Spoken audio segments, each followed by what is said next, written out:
de excitación bajo.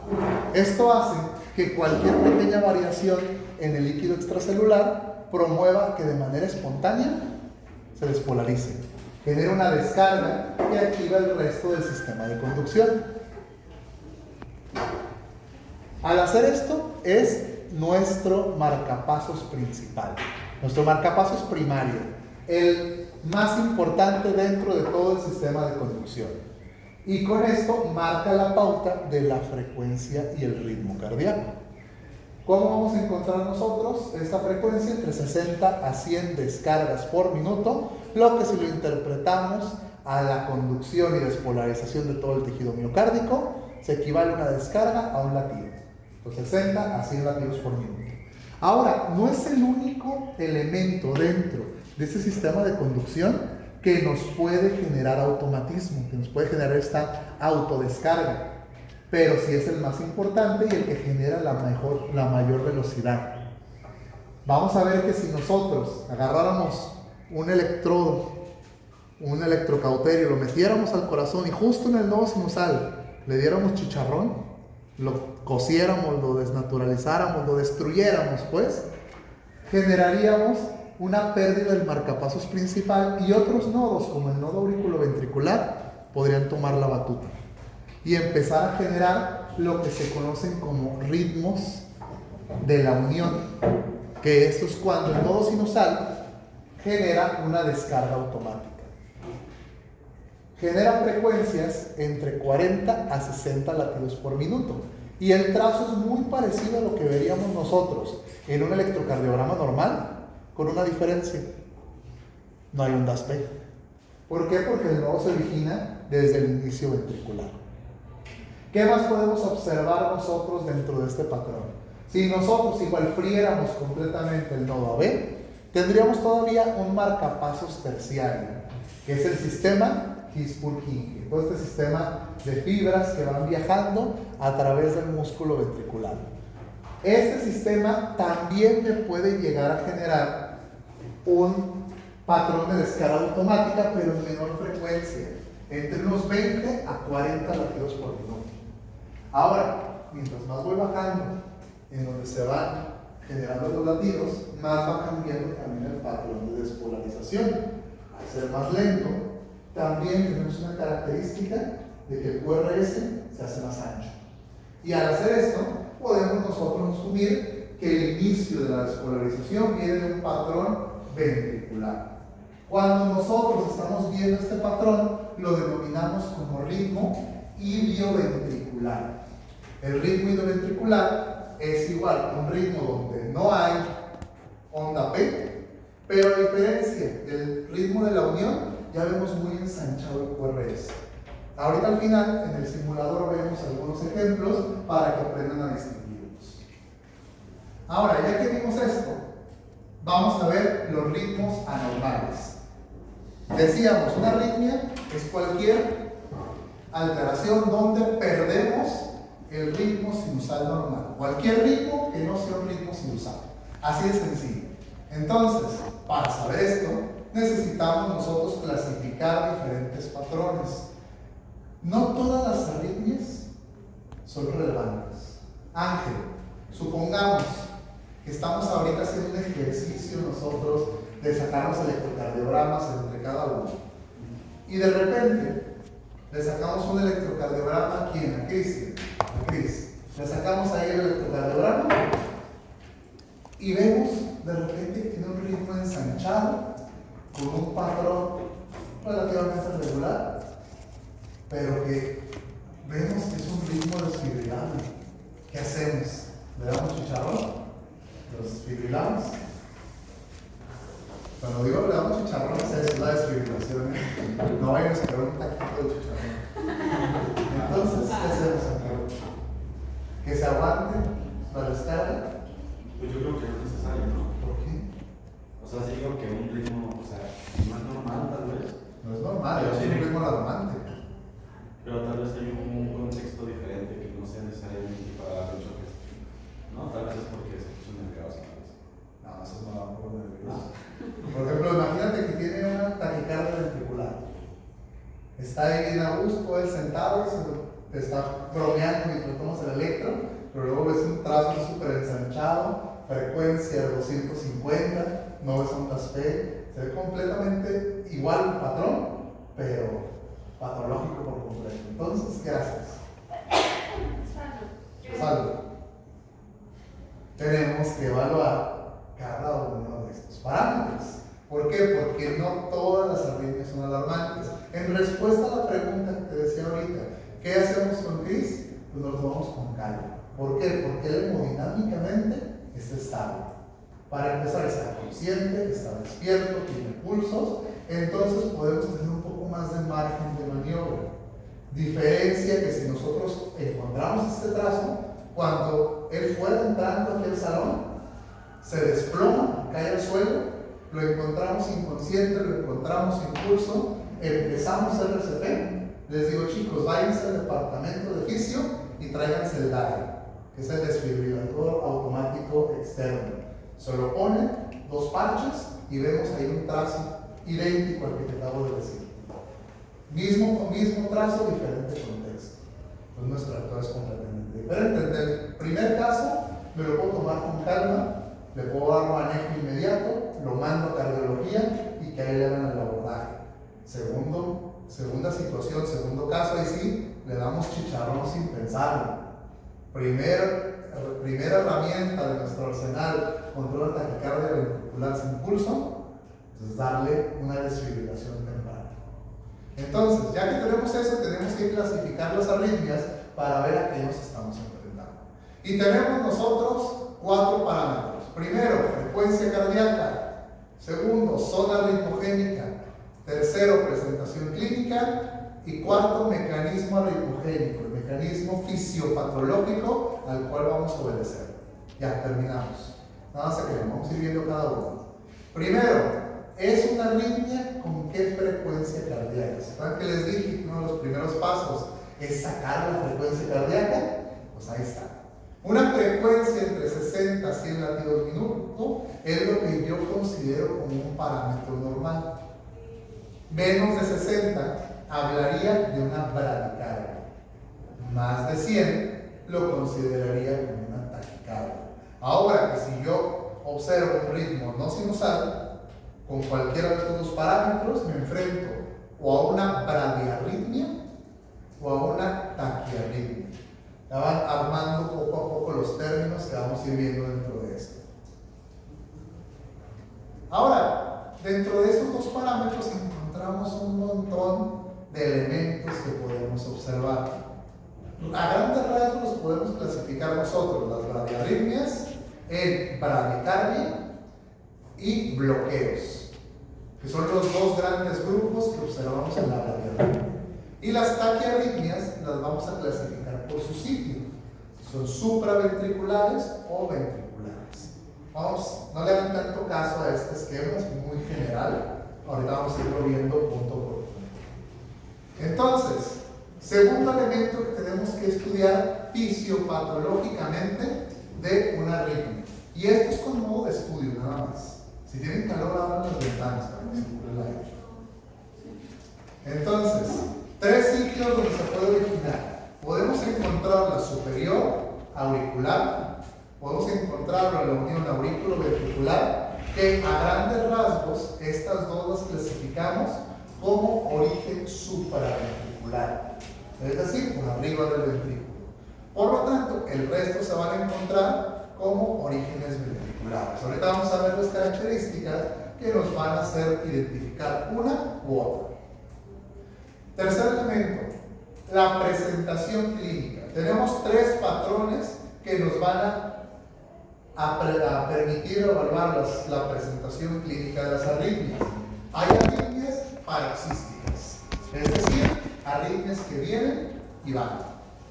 Yo puedo observar pequeñas pausas que hacen que se modifique el trazo electrocardiográfico. Ocurren de manera repentina, pero después desaparecen tan fácil como regresan. Luego tenemos arritmias incesantes. Son arritmias que aparecen de manera intermitente, pero que aparecen de forma repetida. Igual, estas arritmias vienen, duran un periodo y se van. Pero la característica principal es que estas mismas van a regresar con frecuencia, a veces manteniendo ciertos patrones de presentación. Y por último, las que más nos preocupan son las arritmias permanentes. Esas arritmias que vienen, llegan, se perpetúan y nunca se van.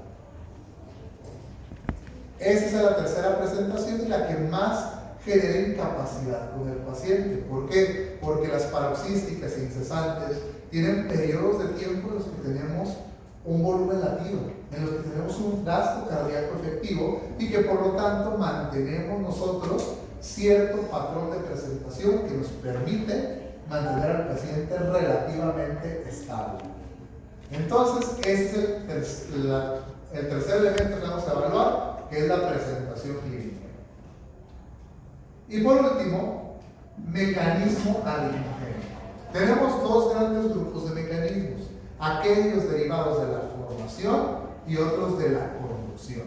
En la formación tenemos dos: automatismo o patologías asociadas a modificar el automatismo cardíaco, porque no todo automatismo va a ser patológico. Por eso que el automatismo es como tal aquella capacidad del corazón a autodespolarizarse de manera espontánea, pero se puede modificar por patrones externos o intrínsecos al corazón.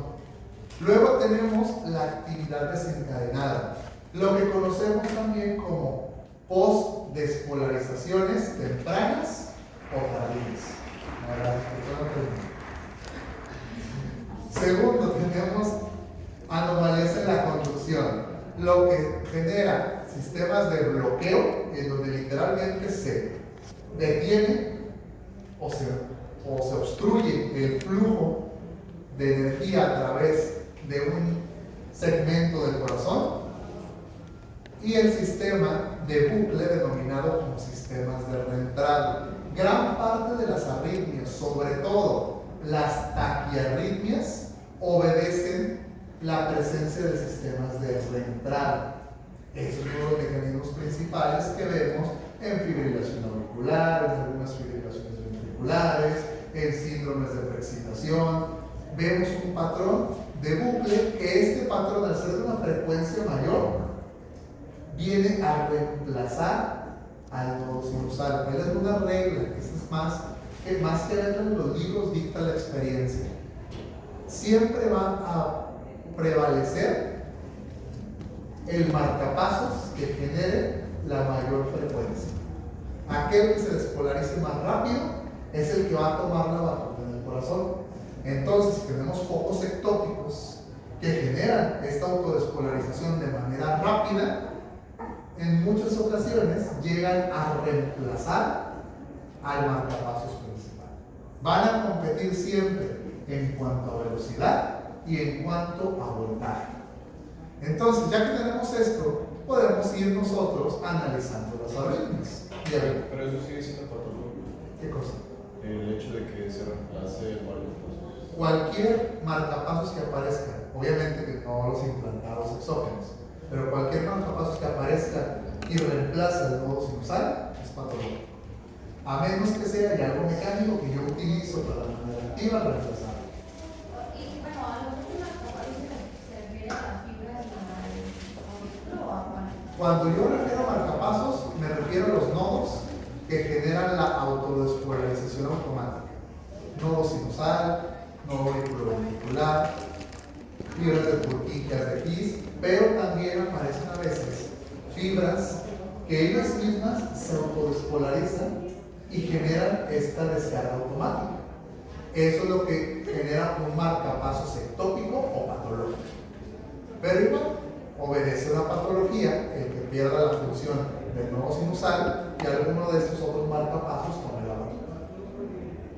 Esas fibras que se autodespolarizan generarían, o sea, como tal, pues si la despolarización va así, que a lo mejor vaya así, o sea, que se despolarice el corazón de forma. Ahorita que veamos sistemas de reentrada, vamos a ver una situación clínica en donde cambie como tal todo el eje cardíaco y por lo tanto cambie también el patrón del QRS sobre todo. Muy bien, entonces, mecanismos. Primer mecanismo son aquellos asociados a la formación. Actividad desencadenada, o lo que denominamos como postpotenciales, y alteraciones del automatismo. Luego, sistemas de conducción, o alteraciones de conducción del impulso, bloqueos y sistemas de reentrada. Ahora, gran parte de los bloqueos pueden evolucionar a sistemas de reentrada, pero no siempre un sistema de reentrada va a presentarse previo un bloqueo. Y no siempre un bloqueo va a evolucionar a una reentrada. Ahora, alteraciones del automatismo. Primero que nada, esto es la alteración que modifica el parámetro en el cual se está autodespolarizando el nodo sinusal.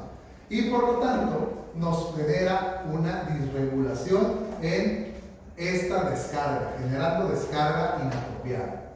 Dos grandes influencias se van a generar a través del sistema nervioso autónomo. La descarga simpática derivada del nivel de noradrenalina y la descarga colinérgica o parasimpática derivada del aumento de la acetilcolina.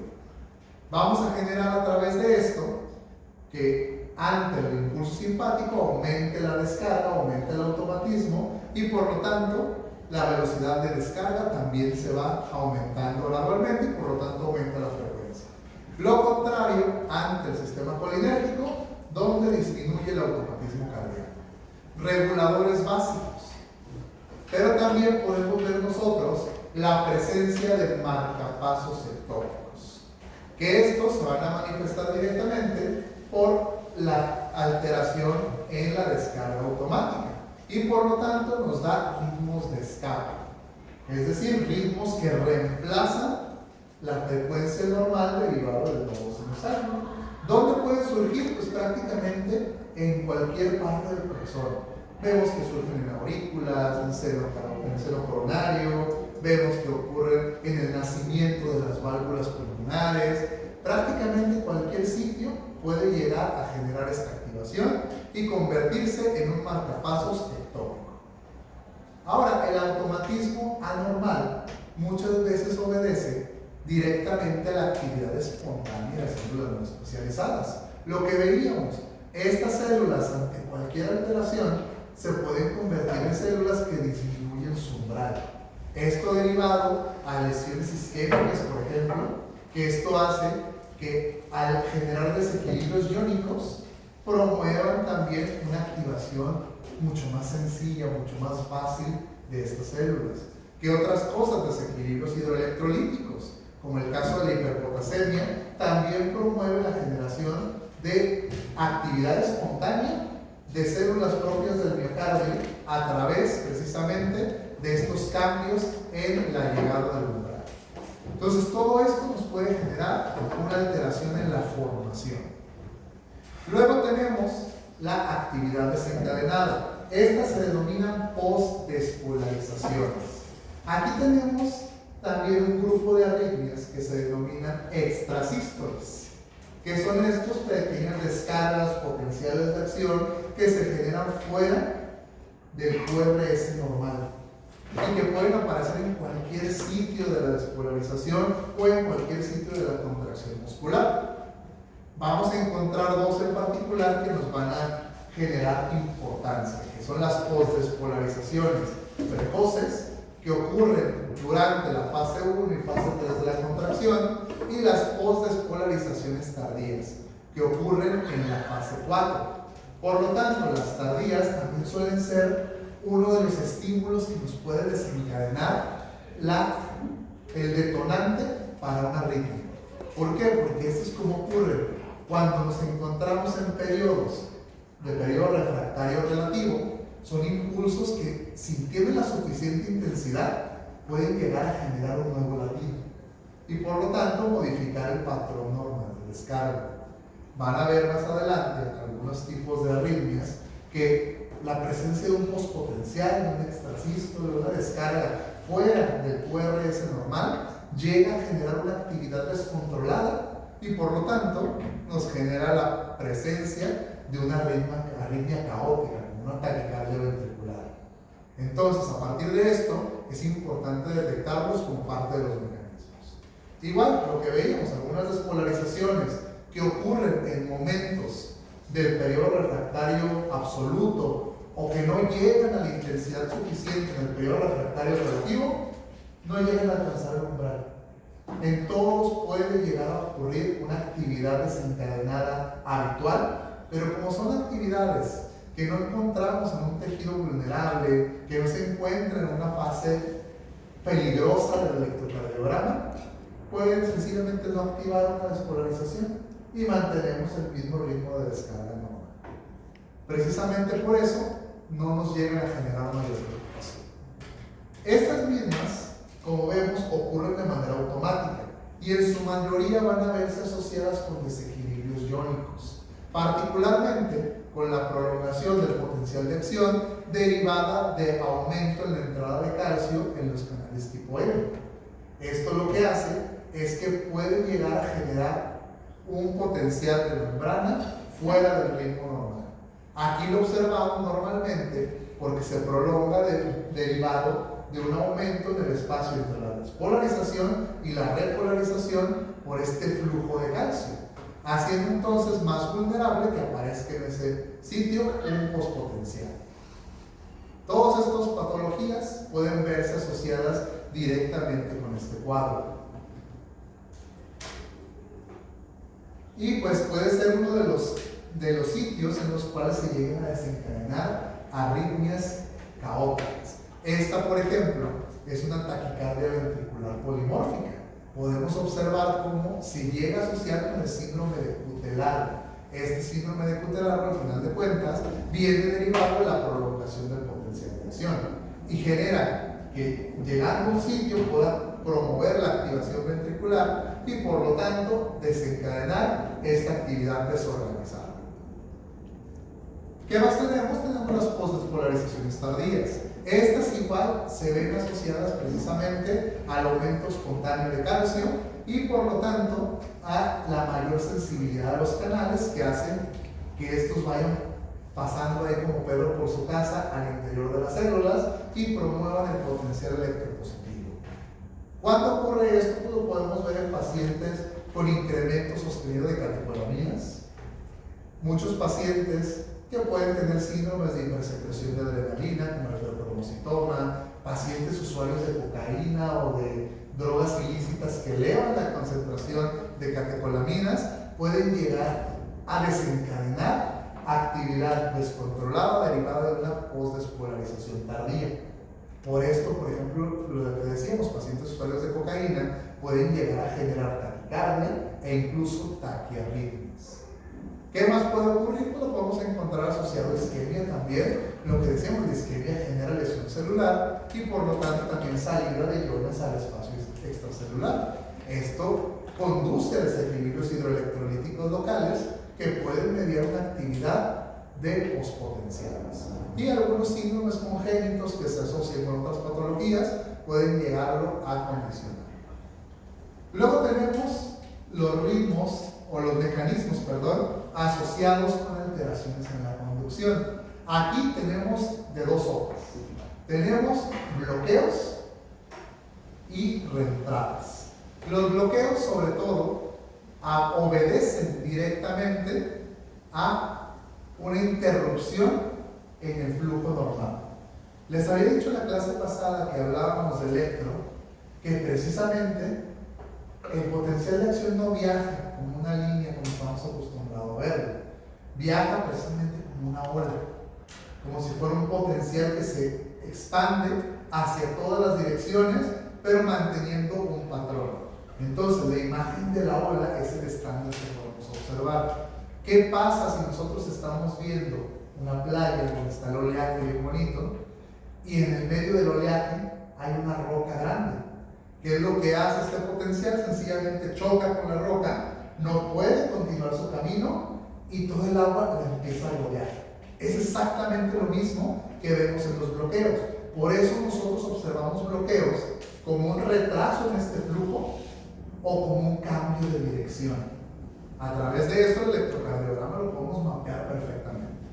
Entonces, de aquí podemos originar dos patrones: bradiarritmias, que es cuando el ritmo directamente se bloquea, y necesita hacer un recorrido más largo rodeando el resto del tejido para poder despolarizar todo el tejido viable para despolarización.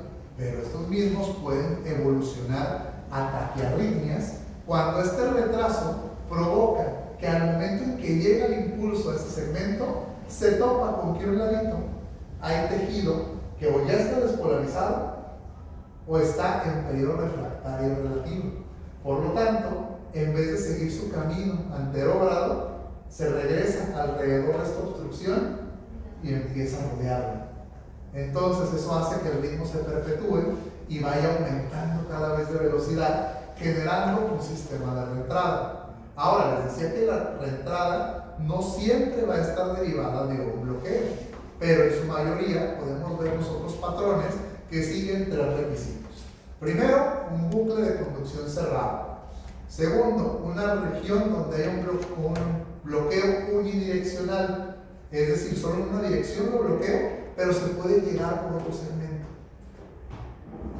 Y una conducción de potencial de acción lenta. ¿Por qué lenta? Porque rodea el bucle. Entonces, ¿qué es lo que pasa? Como vemos en esta imagen, que es la que más me gusta, tenemos una doble vía en donde está viajando el potencial de acción. ¿Qué le pasó a nuestro paciente? Imagínense que se infartó. Aquí esta zona no es excitable y aquí este segmento tampoco. Este es el infarto, tejido que ya no se va a despolarizar o que deja muy poco tejido despolarizable y por lo tanto la conducción es lenta. Viaja a través de los dos, pero al momento de viajar a este segmento se retrasa la conducción y por lo tanto, por esta vía lo que hacen es que el tejido no despolarizado que queda aquí, esta vía se perpetúa en ambos sentidos, para acá abajo y para acá. Entonces, eso suele llegar a pasar. A veces por actividad desencadenada podemos nosotros presentar estos patrones. Cuando ocurre un bloqueo aquí, vamos a ver que se generó la actividad y por lo tanto esta extrasístole fue la que desencadenó la actividad eléctrica, haciendo que viaje este impulso, aquí choca, pero acá sigue viajando con una conducción lenta. Esta conducción lenta hace que al momento en que llega este segmento siga despolarizando y cuando llegó aquí se tardó tanto en llegar que este tejido ya estaba repolarizado. Entonces por eso empieza a crear un bucle de despolarización y empieza a dar vueltas sobre el mismo sitio. Mientras más se activa, más rápido es el impulso y por lo tanto va viajando de manera secuencial, aumentando de manera descontrolada esta misma velocidad de despolarización. Eso es lo que pasa en un bloqueo. En el bloqueo se tienen que cumplir las tres condiciones, pero podemos tener otros bloqueos, otras reentradas que no obedecen al bloqueo, como es el sistema del patrón del Wolff-Parkinson-White. En el Wolff-Parkinson-White tenemos aquí nosotros un as anómalo, que es el as de Kent. Este as es tejido excitable, es tejido que se activó y por lo tanto genera un patrón de descarga, como si fuera parte del sistema de conducción. Entonces, el impulso llega de manera normal, viaja a través de las cuerdas internodales, a través de las de Bachmann, llega al sistema al nodo AB, al sistema de conducción His-Purkinje, y cuando llega este segmento del His-Purkinje, ¿qué es lo que ocurre? Ya se despolarizó todo el tejido y por lo tanto tenemos nosotros un vector en sentido opuesto, porque es un voltaje contrario de repolarización. Pero ¿qué pasa en el Wolff-Parkinson-White? Tenemos nosotros este segmento que es tejido excitable. Este tejido no se ha despolarizado y por lo tanto al momento en que viaja a través del sistema de His-Purkinje termina la secuencia de las fibras de Purkinje y viaja de nuevo hacia el sistema auricular, llegando al nodo auriculoventricular. ¿Qué es lo que ocurre aquí entonces? Hay una despolarización temprana. Esto, Paulina, es el sistema de preexcitación que veíamos nosotros en el electrocardiograma. ¿Qué vemos en el trazo? Vemos un QRS que inicia de manera muy temprana con un PR muy corto. Y por lo tanto, en vez de verlo de manera regular como un pequeño espacio de silencio, muy fijo al punto J, muy fijo a la línea isoeléctrica, vemos nosotros una onda P que termina e inicia desde ahí una pequeña muestra, una pequeña rampa, y luego ya inicia la despolarización ventricular. Eso es lo que llamamos síndrome de preexcitación, y es lo que obedece al Wolff-Parkinson-White. Entonces vemos que hay varias formas en que se pueden generar sistemas de reentrada. Para eso entonces vamos a estudiar cada uno para ver cómo es que puede perpetuar una arritmia. Y esto nos lleva ahora sí a hablar de los ritmos, de los tipos de arritmia. ¿Cómo vamos de tiempo? Tenemos tiempo, perfecto. Tipos de arritmia, les va la clasificación que les va a salvar la vida cuando pasen por medicina interna. Esa no es. No, de ahí les va por ahorita. Primero, identificar tipos de arritmias. Sepárenlo por 3 características: ritmo, taqui o bravi, anchura del QRS y relación ondas P-QRS. Entonces, a partir de aquí nosotros podemos encontrar múltiples tipos de arritmias. Pero antes tenemos que marcar algunos patrones. Primero, para que sea una arritmia, necesita obedecer que no cumpla con los parámetros de un ritmo sinusal. ¿Cuáles son los parámetros que establece un ritmo sinusal? Vamos a ver lo normal para saber lo normal. ¿Qué vemos primeramente? Un ritmo con ondas P. Si hay ondas P, sospechamos altamente que es sinusal. Relación onda P-QRS 1 a 1. Segundo, vamos a encontrar una frecuencia cardíaca entre 60 a 100 latidos por minuto. Y vamos a encontrar una progresión de onda P-QRS en todas las ondas P, con intervalos PR normales. Esto es lo que nos genera un ritmo sinusal. Hay arritmias que se quedan en el borde, donde tenemos nosotros patrones que no alcanzan a ser del todo patológicos. Por ejemplo, tenemos la arritmia sinusal. Esta se denomina como una arritmia benigna o no patológica, sí, fisiológica meramente. ¿Por qué? Porque tenemos nosotros solo una variación en el intervalo RR. Vean la distancia que hay aquí entre estos dos ondas R y la distancia entre estas dos. Vamos a encontrar una variabilidad de alrededor del 10% de la longitud del intervalo RR. Entonces, en este patrón vamos a encontrar de manera habitual todos los parámetros de un ritmo sinusal normal, sin pendiente. Pero dentro de esos parámetros vamos a observar nosotros que el único que va a salirse es la regularidad entre onda R y onda R. Cuando esto ocurre, lo denominamos como arritmia sinusal, una arritmia completamente fisiológica relacionada directamente con la inspiración y la expiración del paciente, donde en la inspiración se prolonga este mismo intervalo. O para ser más precisos, no se prolonga en la expiración, más bien se acorta en la inspiración. Entonces, a partir de esto, una arritmia está en el borde entre lo fisiológico, de lo normal y lo alterado, entre lo normal y lo patológico, al igual que otras arritmias como la bradicardia sinusal. Estas arritmias también son muy parecidas. ¿Por qué? Porque aunque pueden ser patológicas, también las podemos encontrar de manera fisiológica. Un deportista de alto rendimiento normalmente mantiene estos patrones, una frecuencia sinusal menor a 60 latidos por minuto. ¿Qué puede ocurrir aquí? Puede ocurrir derivado por hipertonicidad vagal, un paciente que tenga una mayor actividad vagal o menor actividad simpática. ¿Qué más? Fármacos como los betabloqueadores pueden verse asociados también con una disminución base en la frecuencia cardíaca, toxicidad digitálica, hipoxia, hipotermia, apnea obstructiva del sueño. Todos estos patrones suelen verse asociados directamente con este segmento. ¿Qué más podemos observar? En el electrocardiograma vemos un electrocardiograma prácticamente normal. Ondas P con características estables, positivas en D2, D3, en ABF. Vamos a ver ondas P antes de cada QRS, un intervalo PR prácticamente normal, 120 milisegundos, acuérdense, debe ser de 120 a 200 normalmente, constantes, regulares. Lo único es que vamos a encontrar una frecuencia base menos de 60 latidos por minuto. Fisiológicas, a menos que encontremos síntomas patológicos relacionados a ellos. Vean, completa estabilidad, progresión, onda P, QRS, onda T. Lo único que encontramos aquí es la frecuencia. ¿Qué frecuencia tiene el paciente?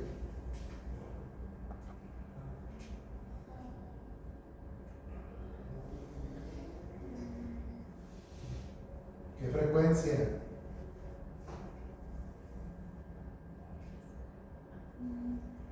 Aquí tenemos una frecuencia aproximada, hacia ojo de buen cubero, de unos 50 latidos por minuto, más o menos. ¿Cómo lo doctor? ¿Qué? Acuérdense, contando los cuadros grandes con la escala de los 300 o los cuadros chiquitos, ¿no? Con la regla de los 1500. 1500 entre el número de cuadros chicos. Entonces, cuenten cada onda P, vean la progresión y analicen la frecuencia. Doctor, perdón, ¿qué es MS? Milisegundos. Acuérdense, es 0.12 segundos o 120 milisegundos. Entonces, el equivalente, la contraparte de esta arritmia es la taquicardia sinusal. Mismas características, patrón completamente sinusal, onda P, QRS, progresión adecuada, relación 1 a 1, pero frecuencia mayor a los 100 latidos por minuto. Ese es el patrón estándar de la taquicardia sinusal. La podemos encontrar de manera normal, sobre todo asociada con estímulos agravantes. Si yo, por ejemplo, ahorita les digo, saquen una hoja y contesten las 10 preguntas que les voy a dictar, seguramente van a generarles eso, una taquicardia sinusal. ¿Qué otra cosa? La fiebre, el ejercicio, trastornos ya asociados con patologías como el hipertiroidismo, el síndrome de Cushing, todas esas patologías van a cruzar directamente con taquicardia sinusal. Ya sea, sobre todo, con un aumento en la descarga adrenérgica. En el QRS lo van a ver, y en el electrocardiograma lo van a ver prácticamente normal, pero con un aumento en la frecuencia. Regla de los cuadros grandes. Hay un cuadro grande, 300. Hay dos cuadros grandes, 150. ¿Cuál es la frecuencia del paciente? 150 aproximadamente. Todo lo demás está normal. Entonces, vamos a encontrar nosotros una frecuencia mayor a 100 latidos por minuto, que incluso puede llegar a superar los 200 latidos por minuto, dependiendo la causa, dependiendo el origen que la generó. Esas arritmias, como vemos, son arritmias que tienden a ser relacionadas sobre todo con el parámetro normal. Aquí, ¿qué podemos observar? Parámetros normales, ¿tenemos onda P? Sí, aquí está. Le estoy poniendo un electro feo. ¿Por qué? Porque tiene esta vibración en la línea base, que es un electrón normalmente con una mala conectividad, como el que van a tener muchos en el internado. Entonces, si esta variación, esta irregularidad está en todas las derivaciones al mismo patrón, puede identificar que es por el equipo.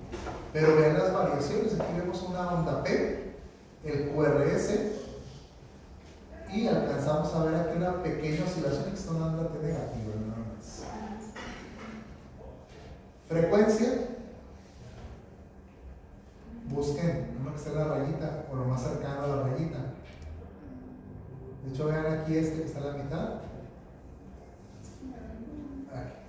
Ahí se le estoy señalando la cabeza en vez del eléctrico. Ah, ¿no es Romina o quién es? Ah, no, nada que ver. Perdón. Entonces, dos cuadritos, 150 promedio. Si ustedes no encuentran otra anomalía, sencillamente taquicardia sinusal. Ahora, esta taquicardia se vuelve problemática dependiendo del origen. Si yo lo hago porque les puse un examen sorpresa, si se ponen a hacer ejercicio, ponen a correr de aquí al edificio, les va a dar una taquicardia sinusal. Pero cuando no están haciendo nada que suponga un mayor esfuerzo, una mayor descarga adrenérgica, tenemos una taquicardia sinusal inapropiada. ¿Qué es esto? Un paciente en reposo con frecuencias superiores a los 100 latidos por minuto. En la mayoría de los casos se debe o a hiperactividad sinusal o a hiperactividad adrenérgica. Por lo tanto, generamos nosotros una arritmia invariablemente sintomática. Esta arritmia es frecuente sobre todo en mujeres jóvenes y solemos encontrarla como una principal característica con una frecuencia en reposo de más de 100 latidos por minuto, o si le sacamos un Holter, una frecuencia promedio en 24 horas de 90 latidos por minuto. Al final de cuentas la encontramos meramente sintomática. ¿Qué pasa? Es ese paciente que está sentado en su cama, en el sillón, y de repente empieza a sentir palpitaciones, empieza a sentir dificultad respiratoria, tiene dolor de pecho, tiene fatiga crónica, todos los mismos patrones que nos hablan de una actividad irregular, de una actividad adrenérgica irregular. Entonces, sumamos a estos síntomas un electrocardiograma de taquicardia sinusal y un paciente que en reposo mantiene esa actividad. Causan lo que decíamos, reflejo cardiovascular disminuido o aumento en la actividad adrenérgica, así de sencillo, generando aumento en el automatismo. Estas dos arritmias, tanto la bradiarritmia, la bradicardia como la taquicardia sinusal, son aquellas que obedecen a alteraciones en el automatismo como su mecanismo principal. Muy bien, ¿dudas hasta aquí? Porque esta es ahora sí la clasificación que les va a salvar la vida cuando lleguen al hospital, que son las clasificaciones de las taquiarritmias. Les decía, primeramente van a separar ustedes, hay taquiarritmias o bradiarritmias. Segundo elemento, vamos a hacer 3 pasos que nos permitan evaluar una taquiarritmia. Esto solo aplica en las taquiarritmias. Van a encontrar ustedes cómo está el QRS. ¿Está de 0.12 o menos o está mayor a 0.12? Si está mayor a 0.12 es un QRS ancho. Por lo tanto, el generador de la arritmia es un origen ventricular. Y si tenemos un QRS menor a 0.12 o igual a 0.12, tenemos lo que se denomina un QRS estrecho. Por lo tanto, origen por arriba del ventrículo, supraventricular. Ahora, dentro de estas mismas arritmias, podemos ver patrones regulares y patrones irregulares. Si nosotros vemos patrones de ritmo regular, es decir, todavía en la irregularidad de la arritmia, que normalmente se denomina anormalmente regular, mantiene patrones constantes, morfología de las ondas similar, aunque no sean ondas normales. Cuando esto ocurre tenemos una arritmia supraventricular, como por ejemplo el flutter auricular o el aleteo auricular.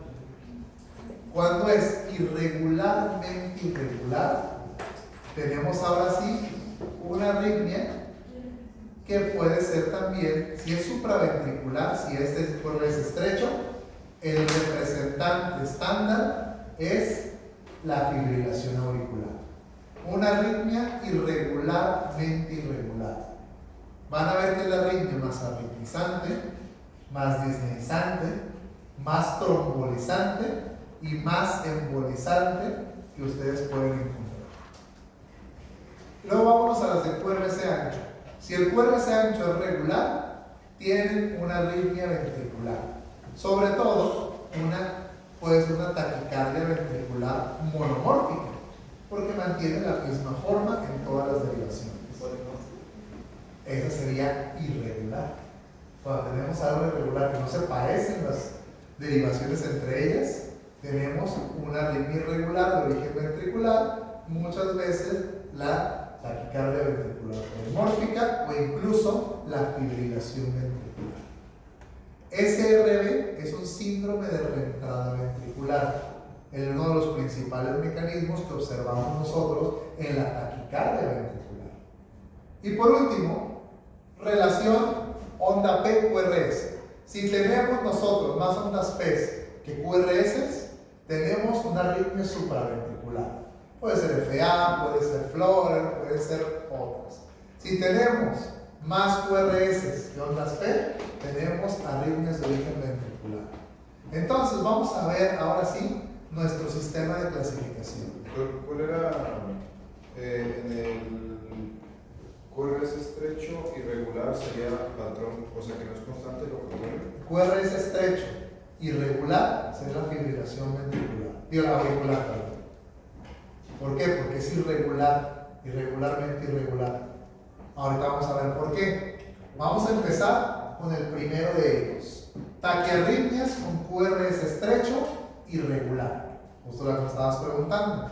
Como son QRS estrecho, son de origen supraventricular. Sobre todo, una de las más importantes y el estándar que deben saber de toda arritmia, la fibrilación auricular. Si ustedes quieren estudiar una arritmia y solo pueden estudiar una arritmia para el examen y para la vida, estudien la fibrilación auricular, porque es muy frecuente, es muy caótica y va a tener características bien padres. ¿Qué vamos a ver aquí? Una arritmia irregularmente irregular. Frecuencia auricular, normalmente 350 a 60 latidos por minuto. Solo, ¿vale? ¿Sí?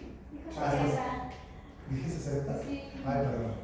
De 350 a 600 latidos por minuto, solo el ritmo auricular. Pero la frecuencia ventricular se va a mantener entre 50 a 200 latidos por minuto. Es una actividad completamente irregular. No van a tener una relación RR constante, va a ser completamente desorganizada. Y van a observar ustedes que a pesar de ser una arritmia auricular, no va a haber ondas P. De hecho, las ondas P se reemplazan por las ondas F. Las ondas F minúsculas, que son las ondas de fibrilación. Estas ondas las vamos a ver más frecuentemente en aquellos que ven caras auriculares, como sitios en B1 y B2. Entonces, ¿qué vamos a observar nosotros? Diferentes patrones. Esta es una de las arritmias que más oscila entre patrones de presentación clínica.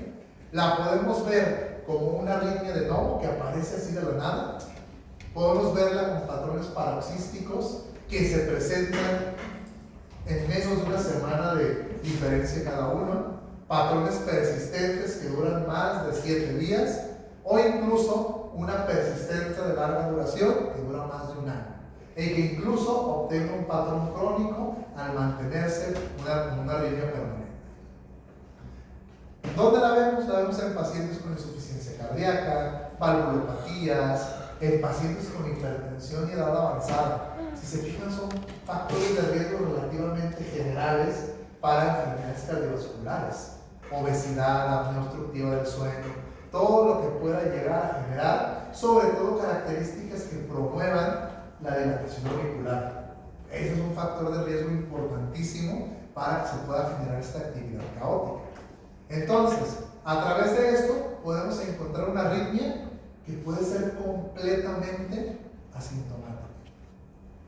Puede no haber ningún dato, que estas veces se presente, aparezca y desaparezca y el paciente ni encuentra.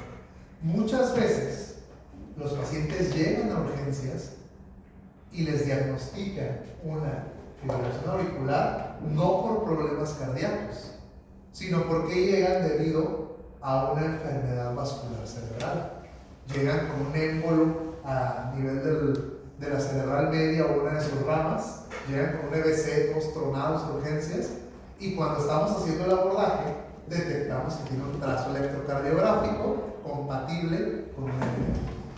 ¿Qué es lo que se hace? Se atiende la patología y posteriormente se previenen nuevos eventos de este mismo padecimiento.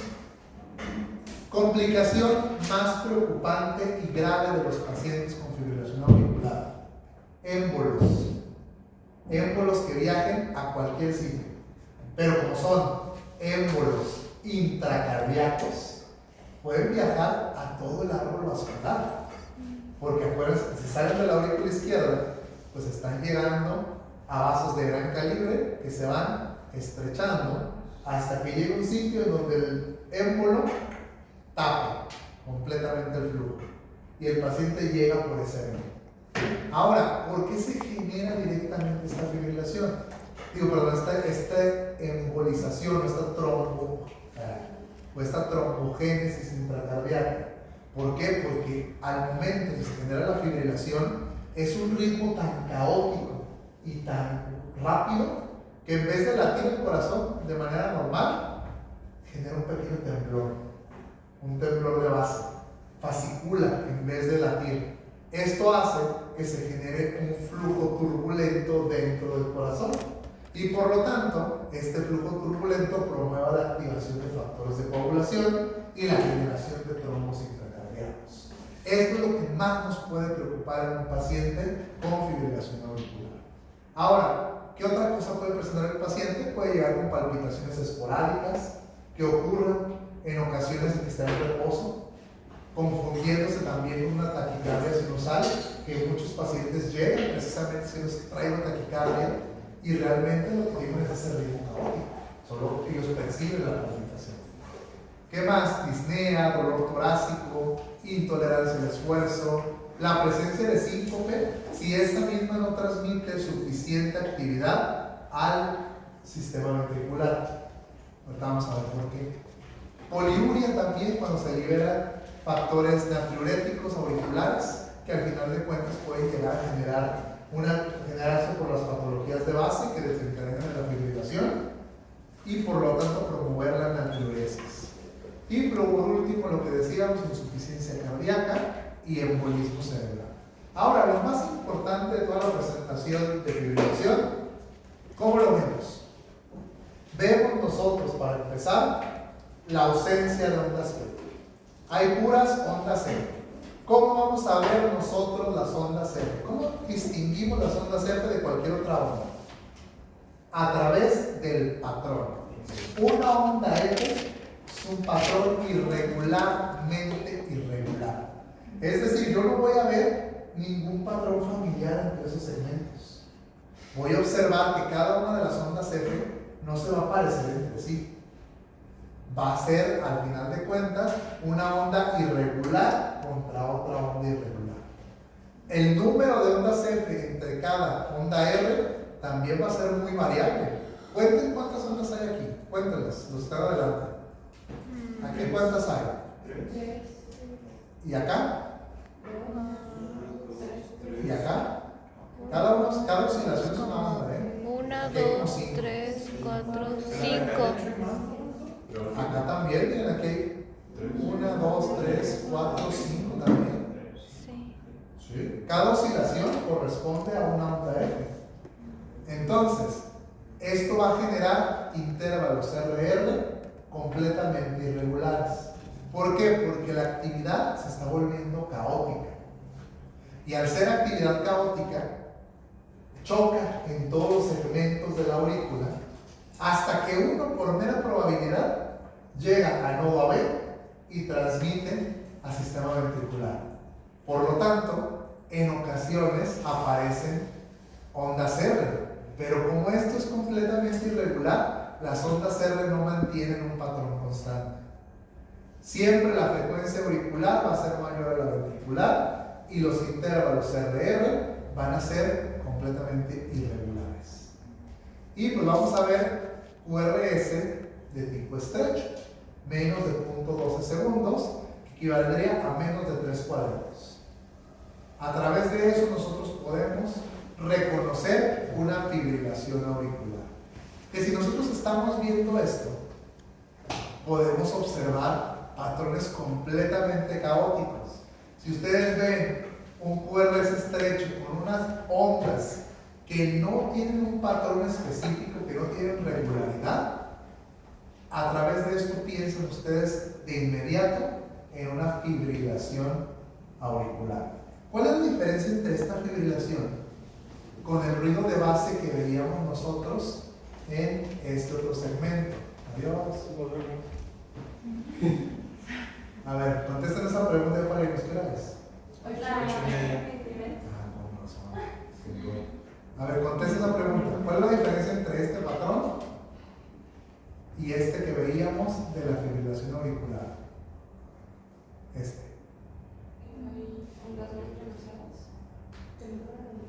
El número de los. Precisamente que el otro patrón es relativamente constante. ¿Por qué? Porque es un ruido base. Hay muchos electrocardiogramas, sobre todo en IMSS, sobre todo en Secretaría de Salud, que es todo el sector público, pues, que están ya muy viejitos, que al punto que si ustedes los dejan conectados, no les dejan tomar bien el trazo. Entonces tienen que desconectarlos al momento de tomarlo y andar haciendo maniobras ahí.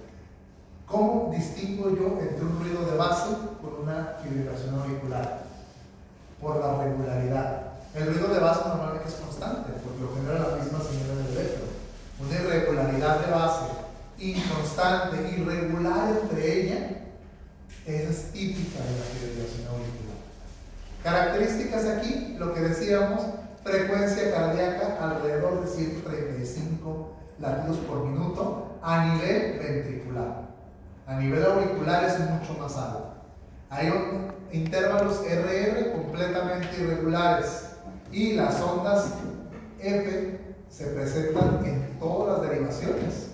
Ondas que pueden ser más grandes o más pequeñas y que entre ellas mismas no se parecen en nada. Morfología, intensidad, duración completamente distinta. Este es el estándar de una fibrilación auricular. Mecanismos principales que vemos aquí, sobre todo sistemas de reentrada caóticos que mantienen patrones de despolarización aleatorios. Muy bien, ¿dudas hasta aquí? ¿No? Ya váyanse, seguimos la próxima. Seguimos con